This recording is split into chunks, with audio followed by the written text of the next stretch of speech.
ఈ మధ్య కాలంలో ఎక్కువగా ప్రమాదాలు సంభవిస్తున్న ప్రదేశం ఏదైనా ఉందంటే అది వచ్చేసి కదిరి నుంచి అనంతపూర్ వెళ్ళే రోడ్ అనమాట.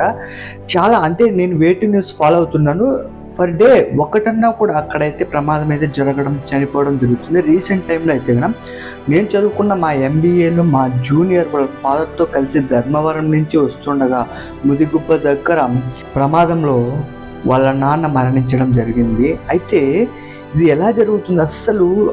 ఈ చుట్టూ ఉన్న రహదారి పైన ఏమన్నా ఆటంకాలు ఎదురవుతున్నాయా అనేది నేనైతే అనుకుంటున్నాను. ఎందుకంటే ప్రతి ఒక్క రోజు ఒక ఇన్సిడెంట్ అనేది జరుగుతుంది. అసలు ఏం జరుగుతుంది అనేది ఎవరికి అర్థం కాలేదు.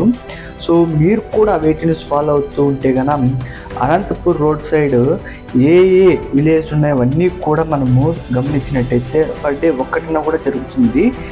మీరు రీసెంట్గా చూసింది లేదంటే కానీ మీరు అనంతపూర్ సైడ్ ఏమన్నా ఇలా ఇన్సిడెంట్ జరిగినవి మీకు ఎవరైనా చెప్పి ఉంటే కూడా దయచేసి కామెంట్ పెట్టండి. అసలు దీని గురించి అయితే కానీ మనం ఆలోచించాలి. ఎందుకంటే రోజు అంటే కానీ అక్కడ ఏదో ఉందనేసి మనకైతే అర్థమవుతుంది.